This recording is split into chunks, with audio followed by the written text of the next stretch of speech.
Yang Alan inginkan berperan sebagai suami istri pada umumnya, nyatanya mereka berdua masih sama-sama canggung untuk melakukannya. Akan tetapi pagi ini, Alan mengambil alih dapur karena Alan minta Ibu Dewi untuk libur karena Alan sengaja ia ingin memberikan waktu untuk Laura berdua.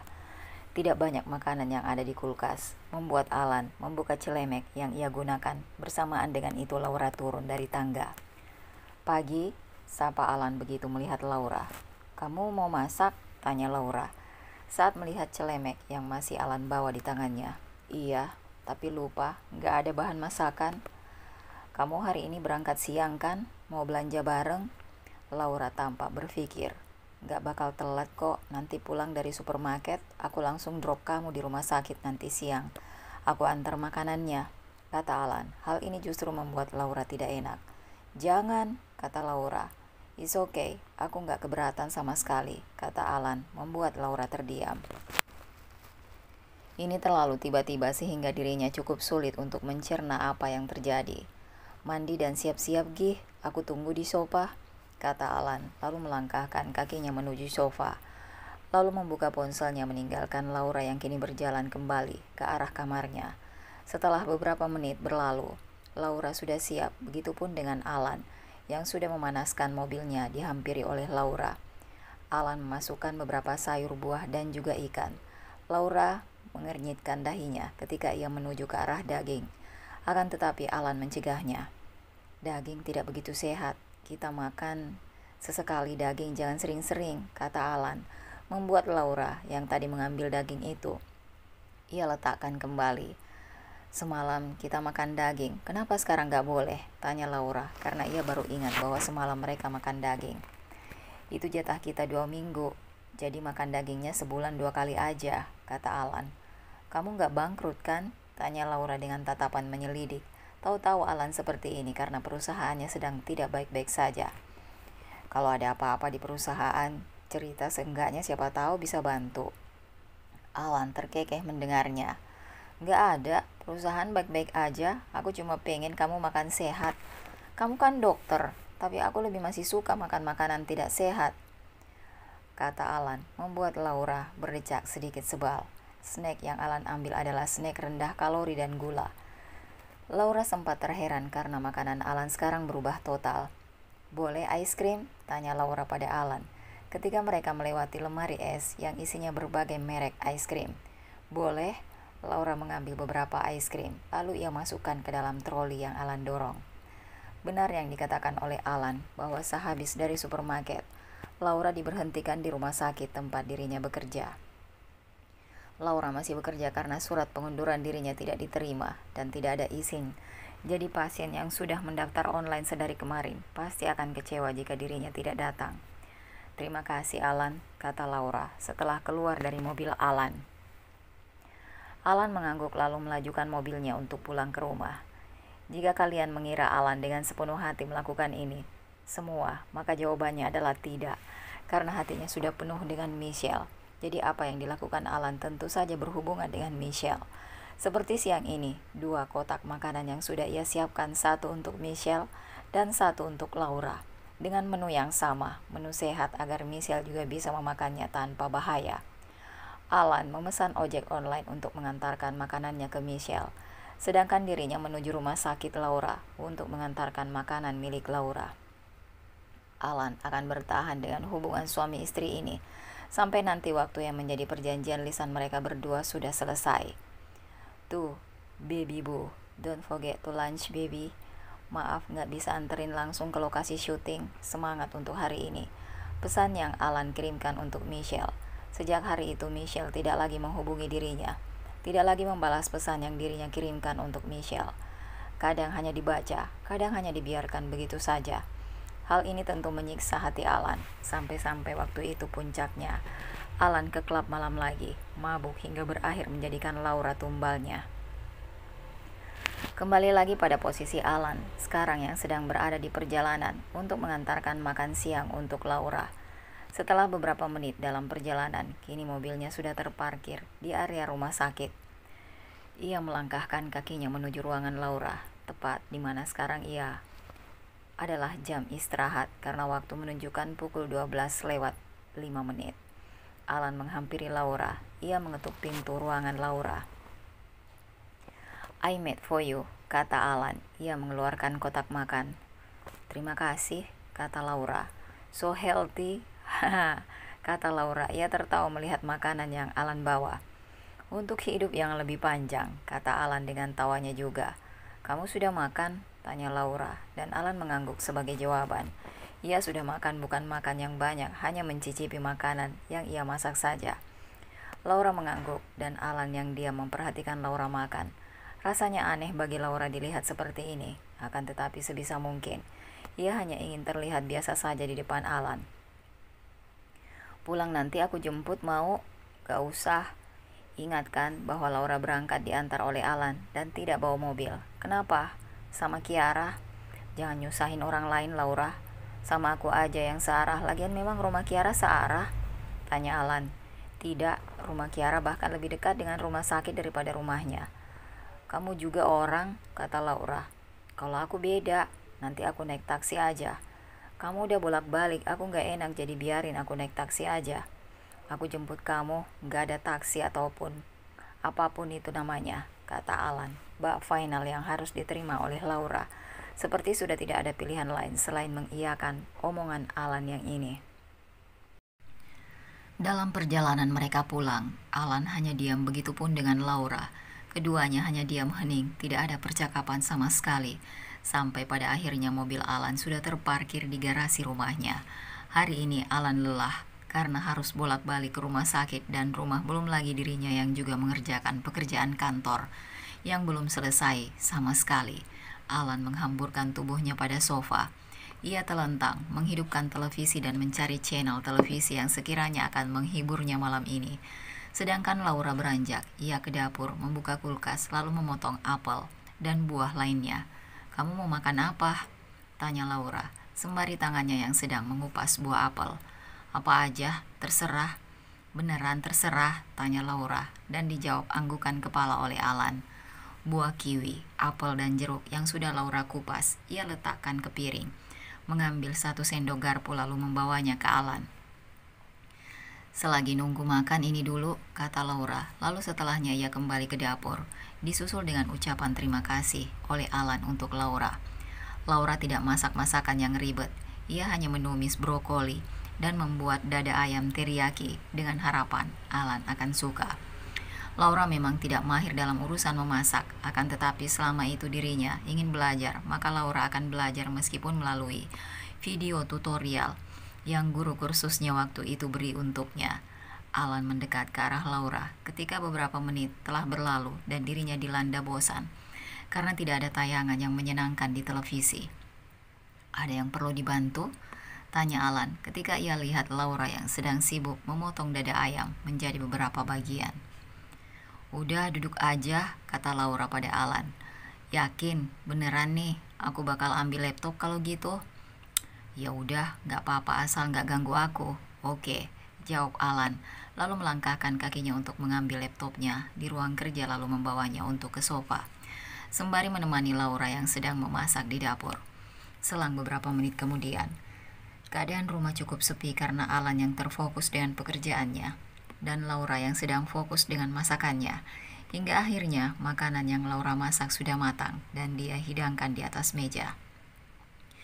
"Alan," panggil Laura, namun ternyata Alan tidak berada di sofa. Bahkan Laura tidak menyadari bahwa Alan sudah pergi dari posisinya tadi. Iya, sebentar, aku on the way ke sana," suara itu Laura dengar bersamaan dengan Alan yang masuk dari pintu luar. Kagetnya kala melihat Laura yang berada di depan pintu. "Aku harus pergi." "Kemana?" "Kamu juga ikut," katanya. Ia meraih kunci mobil yang berada di meja, lalu menggandeng tangan Laura untuk ikut dengannya. Perjalanan kali ini cukup dingin. Alan tidak bicara sama sekali, sedangkan tatapan matanya terlihat khawatir dan takut sampai-sampai Laura sendiri tidak berani untuk menanyakan kemana mereka. Mobil Alan berhenti di depan salah satu rumah minimalis 2 lantai. Ia langsung turun tanpa sepatah kata pun dan masuk seolah memang ini adalah rumah orang yang sudah dekat dengan Alan. Karena Laura lihat Alan langsung menerobos masuk, bahkan tanpa memencet bel atau mengetuk pintu. "Laura, cepat!" Sentaknya membuat Laura tersadar oleh lamunannya. Tubuh Laura membeku kala ia lihat Najendra yang menyambut Alan dengan bekas air mata di pipinya. Lalu pandangan Laura tiba pada Michelle yang berada di sofa, wajahnya sangat pucat. Dan Laura pun terkejut melihat keadaan Michelle yang tidak sadarkan diri. "Bawa ke rumah sakit sekarang, tolong, jangan diem aja," kata Laura. "Kamu gak bisa kasih pertolongan pertama?" tanya Alan, karena harapan Alan membawa Laura ke sini adalah untuk mengecek kondisi Michelle. "Cepet, gak ada waktu, ini harus cepet-cepet ke rumah sakit," kata Laura, dan pada akhirnya Alan menggendong tubuh Michelle. Najendra juga ikut duduk di samping kemudi, sedangkan Laura di belakang. Ia bersama dengan Michelle.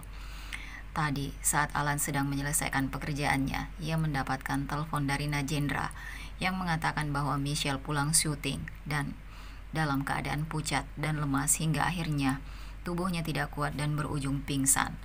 Najendra kepalang panik karena ia sudah terbiasa untuk meminta bantuan Alan untuk membawa kakaknya ini ke rumah sakit, dan dengan gerakan cepat kilat ia menelpon Alan. Dalam perjalanan yang cukup menegangkan bagi mereka, akhirnya mereka sudah sampai. "Kak, aku minta maaf karena hubungi Bang Alan," kata Najendra yang duduk di sebelah Laura, sedangkan Alan cowok itu masih mondar-mandir tidak tenang. "Gak apa-apa nak," jawab Laura. "Aku juga minta maaf, kakak pasti sakit hati banget ya. Gimana bisa kak?" tanya Najendra lagi. Ia lihat khawatir Alan pada Michelle itu sungguh luar biasa besarnya. Dan Najendra juga menyadari bahwa di mata Laura juga seperti ada sakit yang tidak bisa perempuan itu bicarakan. Senyum tipis Laura ke arah Najendra justru membuat hatinya sedikit teriris. Najendra, kalau boleh egois, maka ia ingin Alan bersama dengan Michelle, karena di dunia ini yang Najendra punya hanyalah Michelle. Perasaan orang dewasa itu memang rumit nak, tapi semuanya akan kalah sama cinta. Aku sendiri gak bisa paksa apapun termasuk Bang Alan, kata Laura. Nah, punya dua orang sekaligus dalam satu hidup itu sulit. Jadi jangan sampai kamu juga seperti itu ya. Karina, kayaknya Karina aja deh, kata Najendra dengan kekehan singkatnya. Iya, cukup Karina aja, kata Laura pun dengan senyum tipisnya. Tidak seberapa lama setelah itu dokter sudah datang. Ia menjelaskan kondisi Michelle yang justru sekarang makin parah karena Michelle suka tidak meminum obatnya dengan teratur.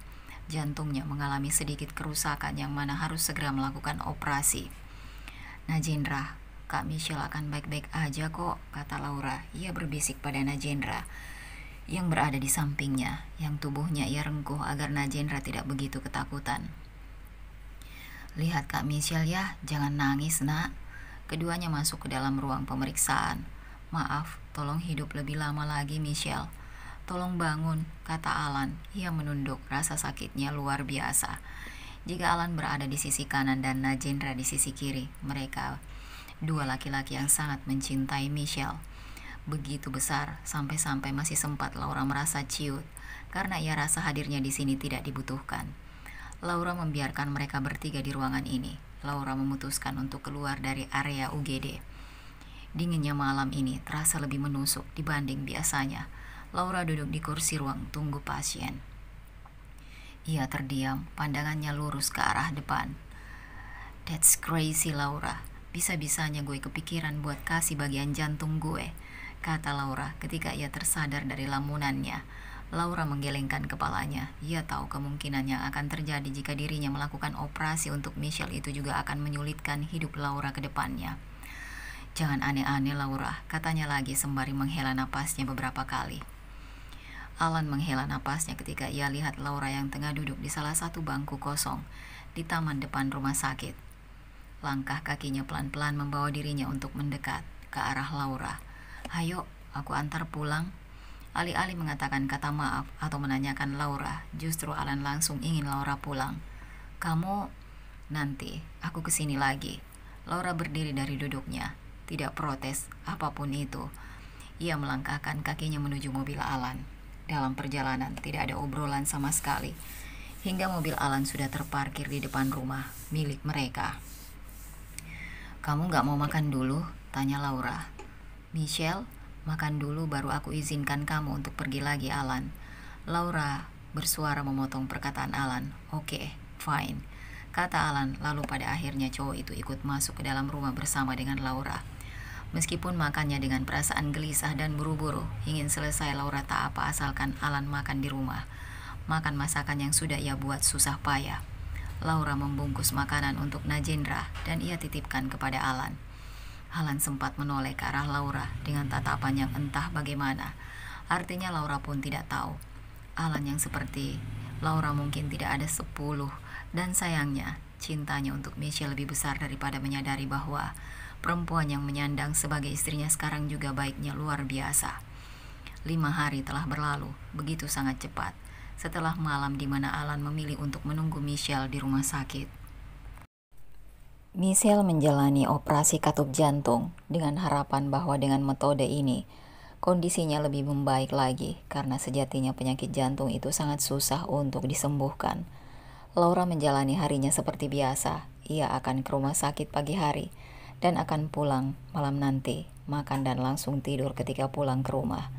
Laura melangkahkan kakinya untuk ke kafetaria. Namun sayangnya dalam perjalanan menuju kafe, langkahnya tidak sengaja berpapasan dengan Alan yang sudah beberapa hari ini tidak bertemu dengannya. Laura, gimana keadaan Michelle? She's okay? Baik, Michelle baik, Laura. Bagus kalau gitu, senang dengarnya. Semoga cepat sembuh ya. Aku ke kafetaria ya, jaga kesehatan juga Alan, jangan sampai ikut sakit. Laura berlalu pergi. Setelah mengatakannya, ia langsung beranjak. Karena jujur saja rasanya aneh bertemu dengan Alan setelah beberapa hari tidak bertemu. Alan menatap punggung Laura yang sudah semakin menjauh dari pandangannya. Satu hal fokus Alan sampai membuat dirinya lupa bahwa hubungan mereka tinggal menghitung hari saja. Mungkin 2 minggu akan terasa begitu cepat baginya. 2 minggu lagi, ia tidak akan melihat Laura dalam pandangan matanya. Dan mungkin dalam waktu 2 minggu lagi, ia kehilangan seseorang yang sungguh sangat baik dalam hidupnya. Tanpa Alan sadari, mengapa hatinya terasa berat. Padahal dari awal jika Laura menjauh, itu tak apa baginya. Alan mengerjapkan matanya. Ia akan pergi ke kantor karena ada meeting dengan perusahaan lain.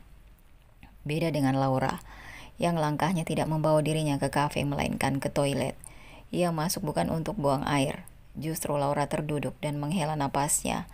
Untuk beberapa saat, matanya memang sudah memanas, ingin menangis. Akan tetapi sebisa mungkin ia tahan untuk ini. Sakitnya tidak akan lama, itulah yang Laura yakini untuk sekarang. Dan saat itu juga ponsel Laura bergetar, tanda ada pesan yang masuk. Jantungnya berdegup kencang saat melihat pesan dari siapa. Kini, air matanya benar-benar turun. Ia bahkan menutup mulutnya saking tidak percayanya. Ya Tuhan, pesan email dari universitas yang ia daftarkan dirinya di sana. Memberitahu bahwa Laura dinyatakan lolos dan diharapkan untuk datang pada tanggal yang ditentukan. Laura sudah mempersiapkan semuanya termasuk surat rekomendasi dari universitasnya dulu saat kuliah di Indonesia, visa, dan juga keperluan lainnya. Laura menangis karena dirinya terlampau senang. Akhirnya salah satu cita-cita yang ia catat ada yang berhasil untuk dicoret. Kiara, panggil Laura saat ia keluar dari toilet dan melihat Kiara. Kenapa nangis? I'm done. Akhirnya gue ke US, kata Laura. Surat pengunduran diri lo, katanya disobek. Gak penting, gue rasa beneran gak penting. Yang paling penting gue bisa ke US. Kiara, lo tahu kan seberapa besar mimpi gue kuliah di US dan tinggal di sana. Gue bisa Ki, kata Laura. Ia memeluk Kiara untuk beberapa saat. Perempuan itu pun sama, memeluk Laura dengan cukup erat. Congrats girl, I'm so proud of you, kata Kiara. Laura mengangguk dan berucap terima kasih untuk Kiara. Berangkat kapan? Minggu depan? So fast. Iya, I'll be sad soalnya gak bisa nemenin lo lembur juga lagi. Iya lagi. Setelahnya mereka mengobrol banyak di kafetaria dan juga Laura yang menceritakan segala hal tentang dirinya dan Alan. Termasuk jika tidak lama setelah ini mereka juga akan bercerai. Kiara terkejut, akan tetapi pada akhirnya Kiara hanya bisa berdoa dan berharap bahwa Laura akan benar-benar bahagia di sana, lingkungan barunya. Pukul 2 siang, Laura menyerahkan kembali surat pengunduran dirinya. Raymond berada di sana. Ia menatap ke arah Laura dengan tatapan tajamnya seperti biasa. Tanda tangan, Pak. kalau papa pengen lihat anaknya bahagia, atau seenggaknya, kalau papa ingin bangga karena prestasi Laura, kata Laura kala ia sudah berdiri sekitar 10 menit. Akan tetapi surat pengunduran dirinya belum juga disentuh oleh Raymond. Memang keras kepala ya, katanya membuat Laura sedikit menyinggungkan bibirnya. Aku sama papa itu sama-sama keras kepala. Tangan Raymond bergerak untuk menandatanganinya, lalu setelahnya ia beri untuk Laura surat itu. Papa percaya, katanya tentu saja membuat Laura terkejut. Terima kasih, Pak. Terima kasih banyak. Kamu kapan berangkat? Hari Senin depan. Jangan lupa beritahu Mama sebelum berangkat, kata Raymond. Lalu Laura mengangguk, dan setelahnya Raymond mempersilahkan Laura untuk pergi dari ruangannya. Laura berjalan keluar. Hari ini rasa sakitnya seperti terbayar kontan oleh Tuhan. Sementara itu hari ini Alan pulang ke rumah. Begitupun dengan dua manusia ini yang sekarang sedang duduk di sofa ruang tengah. Alan dan Laura duduk berdampingan dengan suasana yang cukup serius dan dingin. Bagaimana dengan sisa hari kita, Laura? Aku masih ada 1 minggu di sini. Kamu mau apa? Tapi 1 minggu ini aku sibuk bantu Michelle. Itu pilihan kamu, Alan. Aku gak pernah paksa. Alan menghela napas.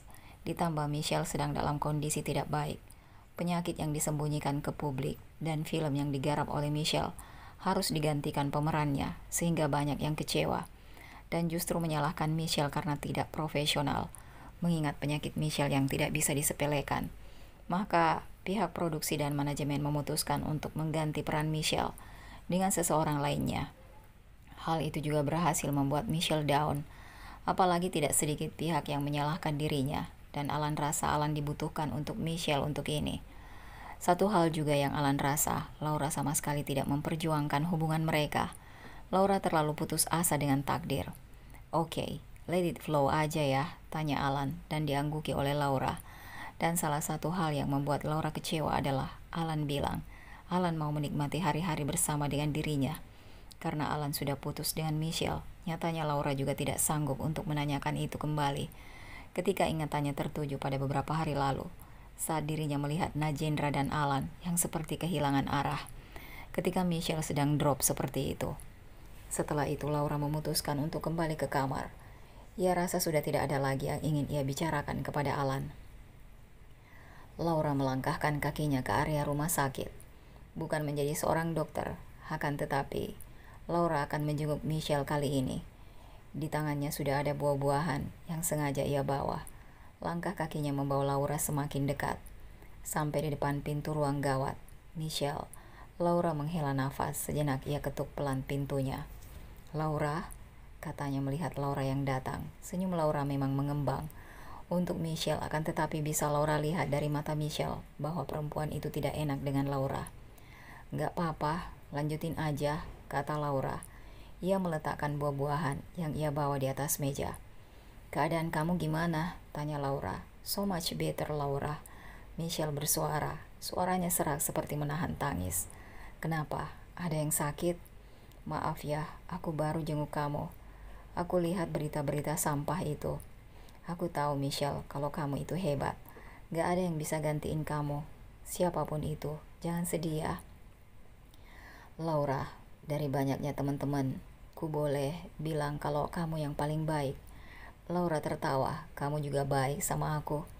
Alan yang sedari tadi berada di sana hanya diam, memperhatikan keduanya. Interaksi antara Laura dan Michelle yang tampak baik-baik saja. Kalian lebih dekat daripada yang aku kira ternyata. Aku lega karena kamu yang jadi istri Alan. Karena kalau yang lain mungkin beda cerita. Aku sama Alan gak baik ya.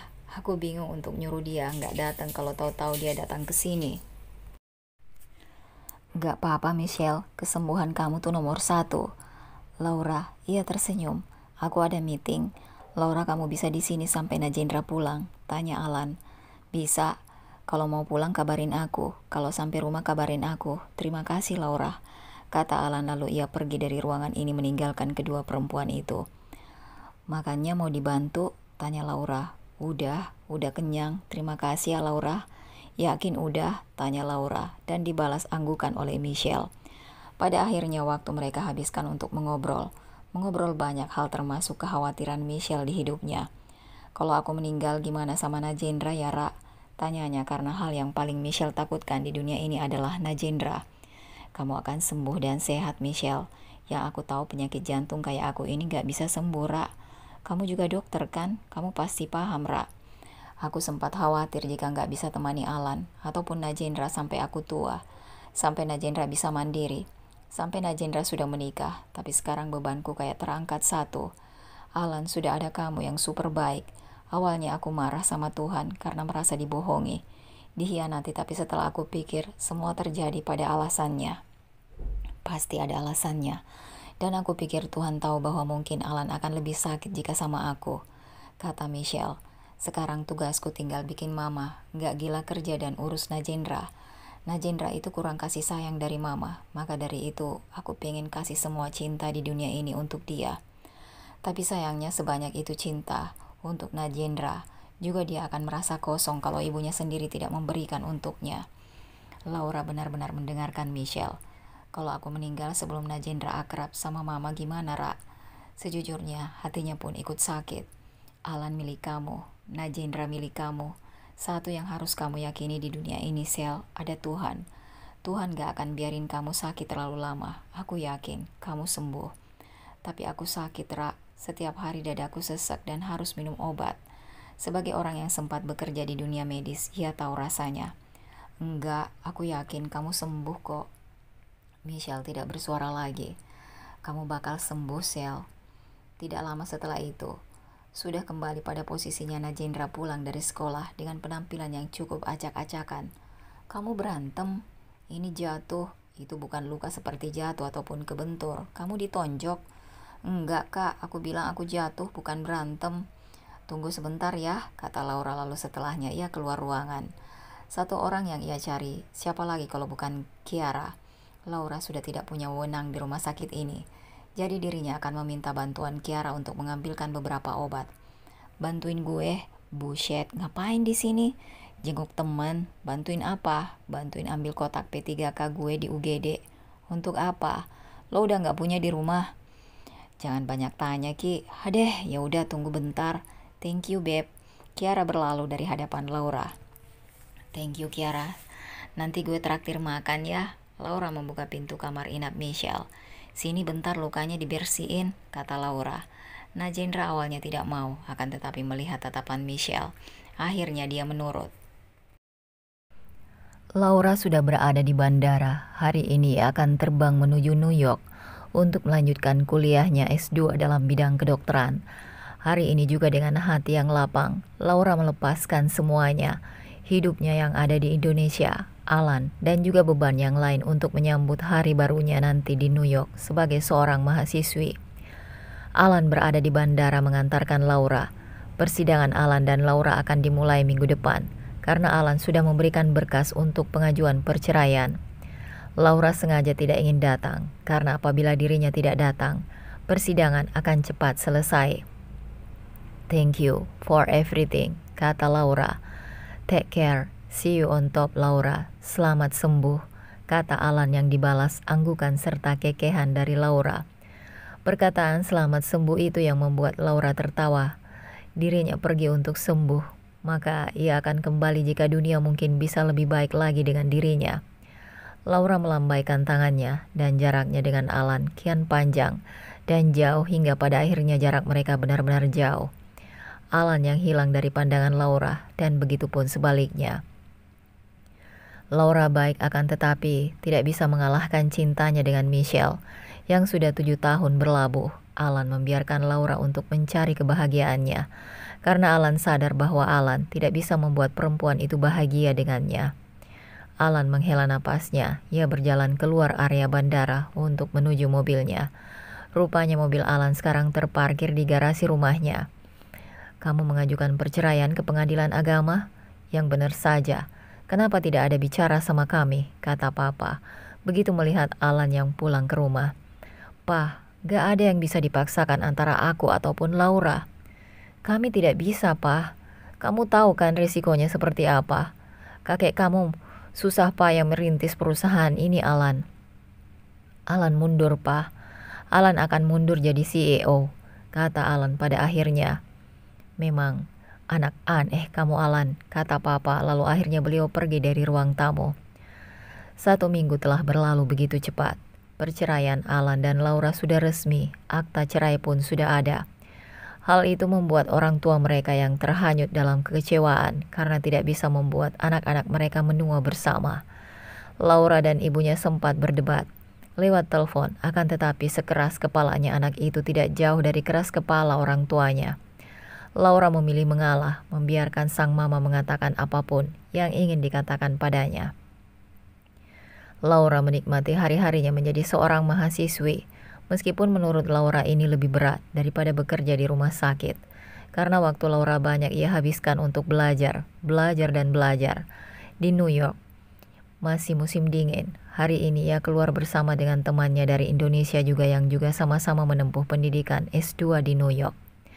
Bisa dibilang dia adalah salah satu-satunya teman Laura dari Indonesia untuk sekarang ini.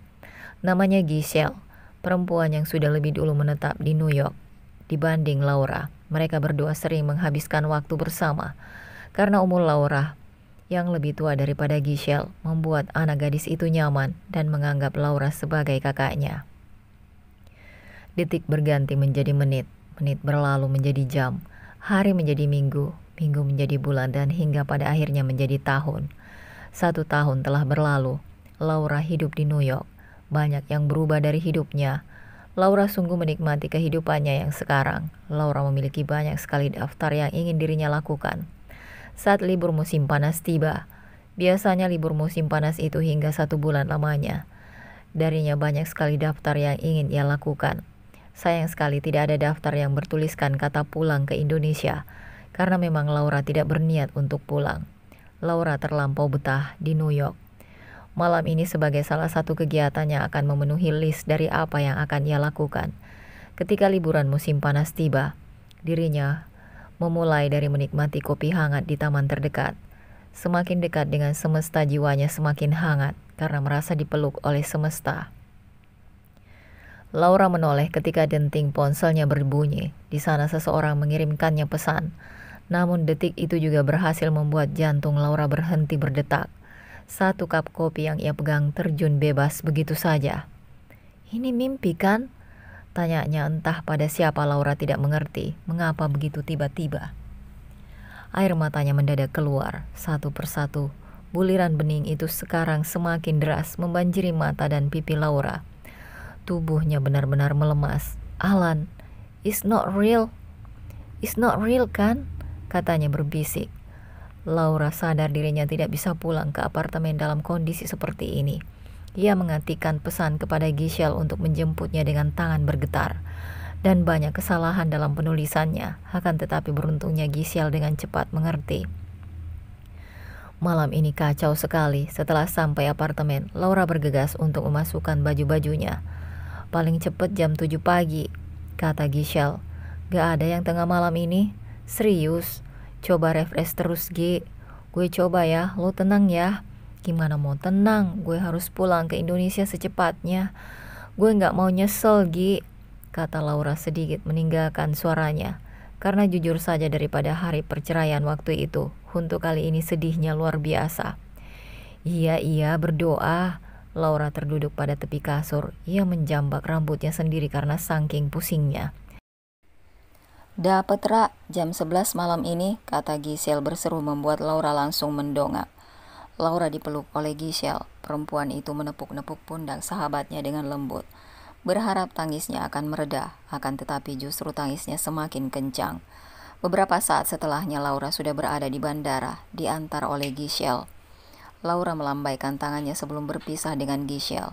Di sisi lain, hal yang berhasil membuat Laura begitu ingin pulang ke Indonesia detik itu juga. Di rumah duka, ia tidak salah lagi. Rumah duka, tidak ada yang pernah menyangka bahwa laki-laki yang berada di peti mati adalah seorang pengusaha muda sukses. Dalam karirnya meninggal dunia dalam usianya yang masih tergolong muda. Fotonya yang berseri terpampang membuat air mata dari keluarga tidak bisa tertahankan. Alan meninggal dunia setelah mendonorkan jantungnya untuk sang kekasih yang memang sudah diambang kritis karena terdapat kerusakan pada jantungnya.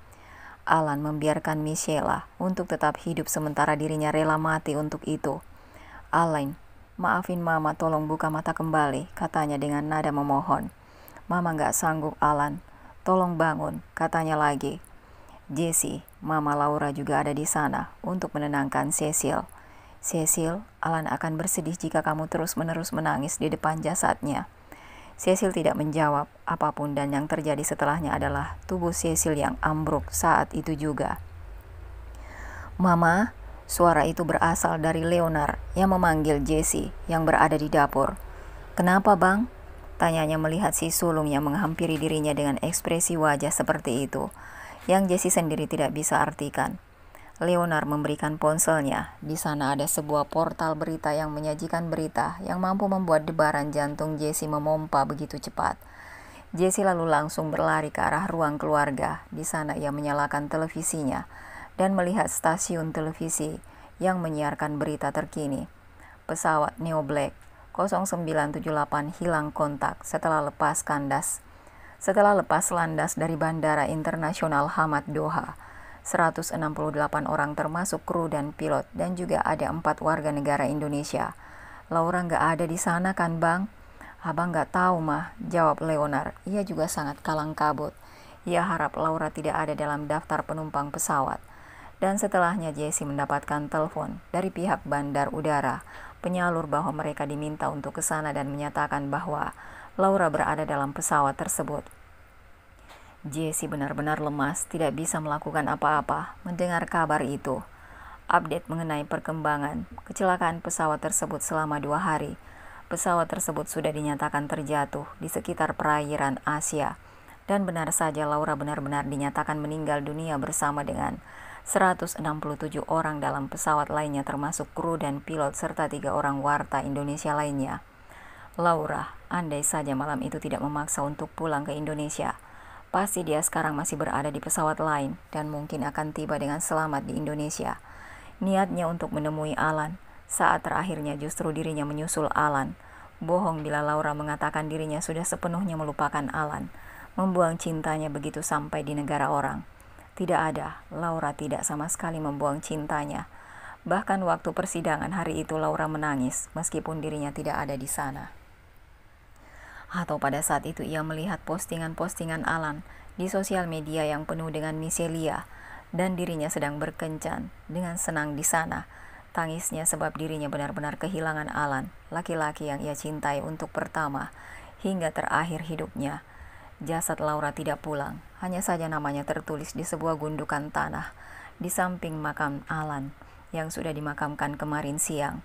Duka mendalam bagi keluarga mereka berdua melihat anak-anak yang seharusnya tumbuh dengan baik atau bahkan seharusnya sudah menjadi ayah ibu kini memilih untuk beristirahat dengan tenang. Mungkin cinta Alan tidak sebesar yang Laura miliki, namun cinta Laura ke Alan mampu menariknya menjadikan Alan cinta sehidup sematinya. Anak remaja yang sedari tadi menangis sesegukan juga ada di sana. Najendra, lukanya masih menganga atas kepergian Alan.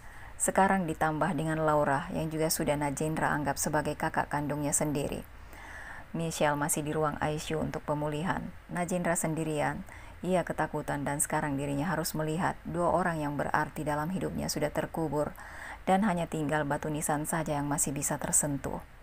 Kak Laura, selamat bahagia, Kak. Terima kasih banyak udah baik sama aku dan Kak Michelle. Meskipun kakak dapat banyak sakit dari kami. Tolong kali ini benar-benar bahagia ya, Kak. Sama Bang Alan. Jadi suami istri ya, Kak, nanti di sana. Dan buat keluarga yang bahagia. Aku dan Kak Michelle gak akan ganggu kalian lagi. Najen pamit, Kak. Terima kasih untuk semuanya. Semoga kalian berdua dipertemukan sebagai suami istri kembali yang saling mencintai di sana, kata Najendra, mengusap air matanya sebelum akhirnya dirinya melangkahkan kakinya untuk pergi menjauh dari area makam. Bunga tulip berwarna pink yang mana menjadi kesukaan Laura, Najendra letakkan sebagai pertemuan terakhir mereka. Bunga terakhir untuk Laura dan Alan, yang mana kisahnya setelah itu mendadak menjadi perbincangan hangat oleh publik. Cinta, sehidup semati. Laura, kamu perempuan tergila karena mencintai seseorang yang tidak mencintaimu. Akan tetapi, kami menyadari jika cinta tidak pernah salah, hanya saja kepada siapa cinta kita ditunjukkan. Laura, semoga cintamu berhasil membuat sang pujaan hati menjadi pemilikmu di kehidupan selanjutnya. Dan sejak itulah, Laura dan Alan akan selalu dikenang oleh masyarakat karena kisahnya yang berhasil dituangkan dalam sebuah buku yang ditulis oleh Michelia. Terima kasih Bunda Cantik sudah menyimak kisahnya hingga selesai. Sampai ketemu di kisah yang lainnya. Bye-bye.